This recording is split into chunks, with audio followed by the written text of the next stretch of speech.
अस्सलाम वालेकुम व्यूअर्स, उम्मीद करता हूँ कि आप सब लोग खैरियत से होंगे।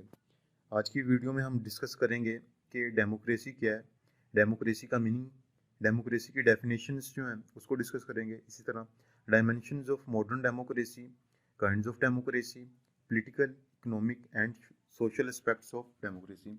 अगर आप हमारे चैनल पर नए आए हैं तो आपसे दरख्वास्त की जाती है कि हमारे चैनल को सब्सक्राइब करें, साथ में लगे पहले बेल आइकन को प्रेस करें और इस वीडियो को लाइक करें। Let's move on towards topic democracy. Democracy is comprehensive and complex term with various meanings. The term democracy is derived from two Greek words, demos meaning people and kratos the rule. So originally and precisely, democracy means the rule of people. Aristotle disliked it and defined it as the rule the mob and condemned it. Abraham Lincoln defines it as democracy is a form of government of people, by the people and for the people. R.G. Gattel defines it as that form of government in which the mass of population possess the right to share in exercise of sovereign power. अच्छा जी, democracy जो है ये comprehensive and complex terms हैं, इसके variety of meanings हैं। Democracy जो है ये ग्रीक के दो अल्फाज डेमोस जिसका मतलब लोग है और कराटोस जिसका मतलब रूल है, इसे खस किया गया है। और डेमोक्रेसी का एक्चुअली में मीनिंग है कि लोगों की हुकूमत। डेमोक्रेसी से पहले जो थी वो थियोक्रेसी थी। थियोक्रेसी से मुराद गवर्नमेंट ऑफ गॉड्स, यानी कि जो बादशाह थे उनकी जो हुकूमत थी उनको थियोक्रेसी जो था उसका नाम दिया जाता था। अच्छा जी, अरिस्टोटल जो है जो पॉलिटिकल फिलोसफर हैं, पॉलिटिकल बेसिस अगर ट्रेस की जाए तो अरिस्टोटल जो है वो हमें इसके बारे में मिलते हैं पॉलिटिकल साइंस के। तो उस उन्होंने डेमोक्रेसी को जो था वो डिसलाइक करते थे, वो डेमोक्रेसी को पसंद नहीं था करते, और वो कहते हैं कि ये रूल ऑफ मॉब है, और उन्होंने इसे जो है कंडेम किया था। इस तरह अब्राहम लिंकन जो है अमेरिकन प्रेसिडेंट गुजरे हैं, और वो डिफाइन करते हैं कि डेमोक्रेसी को it is such form of government जो कि लोगों की गवर्नमेंट है, लोगों के लिए है, और लोग ही इसमें जो है वो गवर्न करते हैं। इसी तरह जो गेटल है वो डिफाइन करता है कि ऐसी गवर्नमेंट जिसमें बहुत सारी पॉपुलेशन जो है, जो लोग आबादी है उसका सॉवरन पावर में जो है वो शेयर हो और वो उसे एक्सरसाइज कर रही हो, इसको जो है वो डेमोक्रेसी कहते हैं। अच्छा, डायमेंशंस ऑफ मॉडर्न डेमोक्रेसी। अच्छा जी, modern democracy is a product of three historical development.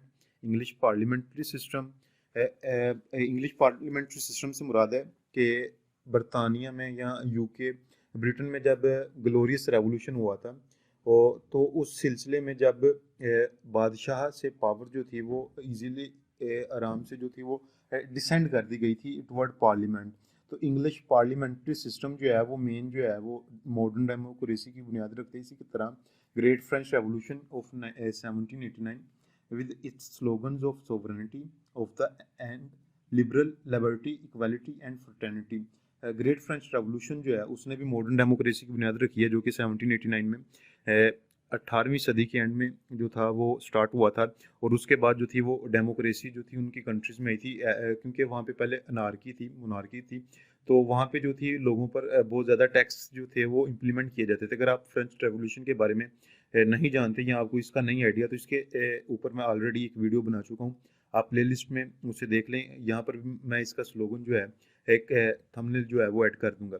इस तरह इंडस्ट्रियल रेवोल्यूशन जो कि इंग्लैंड में स्टार्ट हुआ था और बाद में 18वीं सदी में पूरी दुनिया में फैल गया था। इंडस्ट्रियल रेवोल्यूशन ये वो दौर था जब दुनिया में इंडस्ट्रीज लग रही थी, जब स्टीम इंजन ईजाद हुआ था, प्रिंटिंग प्रेस जो थी उसका ईजाद हुआ था, और लोग जो थे वो सिटीज़ से सॉरी रूरल एरिया से सिटीज़ की तरफ मूव कर रहे थे इंडस्ट्रियल रेवोल्यूशन की एरा में। और मॉडर्न डेमोक्रेसी की बुनियाद में जो एक अहम हिस्टोरिकल डेवलपमेंट थी वो इंडस्ट्रियल रेवोल्यूशन भी थी। इस तरह जो है 18वीं सदी में डेमोक्रेसी का जो था वो कंसेप्ट स्टार्ट हुआ था, और ये 19वीं सदी में तकरीबन ऑल ओवर द वर्ल्ड जो थी वो फैल चुकी थी। अब डेमोक्रेसीज जो है इनको तीन हिस्सों में कैटेगराइज किया गया है। एक फुल डेमोक्रेसीज होती हैं जिनमें जो ऑल किस्म के इंस्टीट्यूशंस होते हैं वो डेमोक्रेटिक वैल्यूज़ और प्रैक्टिसेस को जो है वो फॉलो करते हैं। फुल फॉर्म ऑफ डेमोक्रेसी जो है वो हमें मिलती है यूएसए की फॉर्म ऑफ गवर्नमेंट में। इसी तरह यूनाइटेड किंगडम की जो गवर्नमेंट है वो फुल फॉर्म ऑफ डेमोक्रेसी है, वो डेमोक्रेसी के सारे रूल्स एंड रेगुलेशन जो है उनको फॉलो करती है और उनको प्रैक्टिस करती है। इसी तरह स्वीडन जो है, इस तरह फुल के अलावा सेमी डेमोक्रेसीज होती हैं जिनमें कुछ डेमोक्रेटिक इंस्टीट्यूशंस होती हैं और कुछ ऑटोक्रेटिक इंस्टीट्यूशंस होती हैं, और ये मिक्स होके गवर्नमेंट जो है इनको रन करते हैं। इस तरह की जो सेमी गवर्नमेंट है वो हमें मिलती है। सेमी डेमोक्रेटिक गवर्नमेंट जो है वो इंडिया में मिलती है इसकी एग्जांपल, इसी तरह थाईलैंड में मिलती है। एक होती है सीडो डेमोक्रेसीज, जो कि डेमोक्रेसी सिर्फ नाम की होती है, लेकिन हकीकत में वो डिक्टेटरशिप के थ्रू वही होती है, लेकिन वो डेमोक्रेटिक स्टाइल से होती है। इसकी आपको एग्जांपल्स जो हैं वो ईस्टर्न यूरोप में मिलेंगी, चाइना है और रशिया, क्योंकि वो अपने आप को डेमोक्रेटिक कंट्री जो है वो कंसिडर करती हैं। ये सारी जो एग्जांपल्स हैं ये सीडो डेमोक्रेसीज की हैं। लाइक पाकिस्तान में डिक्टेटर्स आते रहे हैं और आने के बाद जो थे वो एज ए डिक्टेटर आते हैं और बाद में जो है वो प्रेसिडेंशियल इलेक्शन करवाते हैं ताकि वो अपने आप को as a democratic form of government जो है वो शो कर सकें। ये जो सारी एग्जांपल्स हैं ये सीडो डेमोक्रेसीज की एग्जांपल्स हैं। अब kinds of democracy, there are two types kinds of democracy. Democracies की दो किस्में हैं, एक डायरेक्ट फॉर्म ऑफ डेमोक्रेसी है, एक इनडायरेक्ट डेमोक्रेसी है।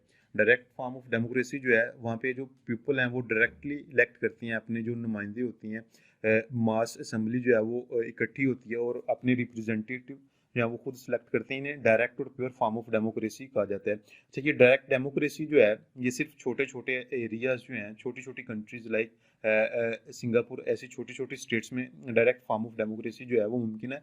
अगर कोई कंट्री का एरिया जो है वो वसी हो, काफ़ी रकबे पर फैला हुआ, लाइक रशिया की एग्जांपल ले लें या यूनाइटेड स्टेट्स ऑफ अमेरिका की आपके पास एग्जांपल है, जो कि एक काफ़ी बड़ी कंट्रीज़ हैं, वहाँ पे जो डायरेक्ट फॉर्म ऑफ डेमोक्रेसी है वो पॉसिबल नहीं है, क्योंकि इतने सारे लोगों को एक जगह पे इकट्ठा करना एंड देन सेलेक्ट करना कि which will be the president और the prime minister of the country, it is very difficult for that country.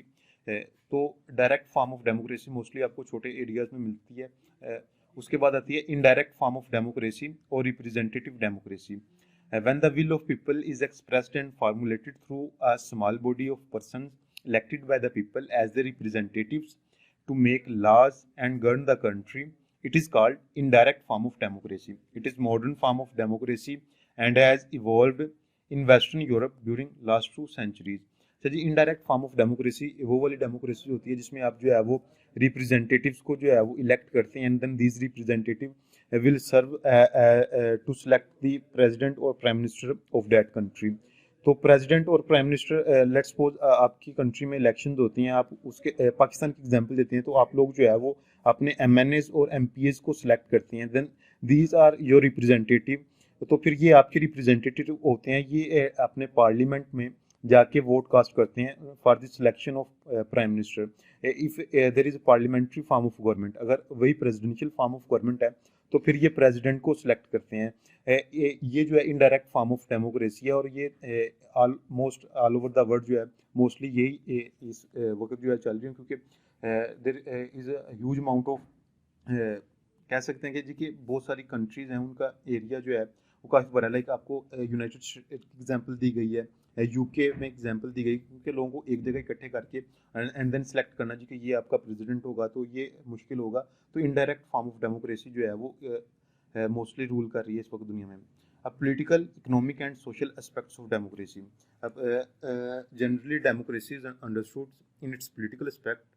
In this sense, democracy means sovereignty of people and the enjoyment of political rights and liberties by every adult citizen. It means everyone has one vote, have the right to stand for election and hold public office if properly qualified for it. Political democracy makes the state and government democratic. जो generally democracy को अगर political aspect में देखा जाए तो इसका मतलब है जी कि एक सोवरेनिटी होती है पीपल्स में और वो अपने पॉलिटिकल राइट्स को इंजॉय करती हैं। हर एक के पास एक वोट, हर सिटीजन के पास एक वोट होता है जिसके थ्रू वो अपने इलेक्शंस में वोट को कास्ट करता है और वो पब्लिक ऑफिस जो है उसको होल्ड करता है। इसी तरह अगर हम इकोनॉमिक टर्म में डेमोक्रेसी को देखें तो economic term exist when there is no class distinction in a country, when wealth is equally distributed in the society and when the society is based on the principles from each according to his capacity to each according to his needs. Such a democracy exists only through a democratic society. अच्छा जी, जो economic democracy है ये वहाँ पर possible है जहाँ पे class का डिस्टिंक्शन नहीं है, कि there is no class, like there is no middle class, upper class और लोअर क्लास, जहाँ पे क्लास का कोई कंसेप्ट नहीं होता, क्लासलेस सोसाइटी होती है। मोस्टली जो है इकोनॉमिक डेमोक्रेसी हमें कम्युनिस्ट सोसाइटीज़ में देखने को मिलती है। इसकी एग्जांपल्स आपको मिलेगी 20वीं सेंचुरी में रशिया में आपको इसकी एग्जांपल मिलेगी। यहाँ चाइना जो है वो good examples of economic democracy वहाँ पे जो है लोगों को तकरीबन एक ही किस्म की सहूलियात, उनमें कोई क्लास नहीं होती, और वेल्थ को जो है, जो दौलत को इक्वली जो है वो डिस्ट्रीब्यूट किया जाता है सोसाइटी में उनकी ज़रूरियात के अकॉर्डिंग, जो उनकी कैपेसिटी होती है उनके अकॉर्डिंग जो है वो वेल्थ को डिस्ट्रीब्यूट किया जाता है। इसी तरह social democracy is based on the principles of social justice and equality. It exist where there are no prejudice of class, caste, color, race, or creed, and the people mix and mingle with each other freely, regardless of their wealth, birth, or social status. All citizens, men and women, rich and poor, official or not, mix with each other on equal terms in social life. Social democracy वहाँ पे exist करती है जहाँ पे social justice हो, equality हो, जहाँ पे ये ना देखा जाए जी, कोई क्लास को ना देखा जाए, किसी को अपनी ज़ात पर कोई फख्र ना हो, कोई कास्ट सिस्टम ना हो, कोई रेस ना हो, कोई क्रीड ना। मोस्टली इस तरह की डेमोक्रेसी, जो सोशल डेमोक्रेसी होती है, वो आपको उन कंट्रीज़ में मिलती है जो कि सोशल डेमोक्रेसी वहाँ पर एग्जिस्ट होती है उन कंट्रीज़ में जो सेकुलर स्टेट्स होती हैं, क्योंकि वहाँ पे कोई कलर, कोई क्लास और कोई जो रिलीजन का कोई कंसर्न नहीं होता सोसाइटी में, तो वहाँ पर जो है वो सोशल डेमोक्रेसी जो है वो एग्जिस्ट कर रही होती है। I think you will now get all the pictures और points about related to democracy. उम्मीद करता हूँ कि आपको ये सब समझ आ गया। अगर आपको कोई क्वेश्चन वगैरह हो तो आप मुझे इंस्टाग्राम पर मैसेज कर सकते हैं और मैं आपको जल्द से जल्द रिप्लाई करूँगा। फिर मिलते हैं नेक्स्ट वीडियो में, तब तक के लिए अल्लाह हाफिज़।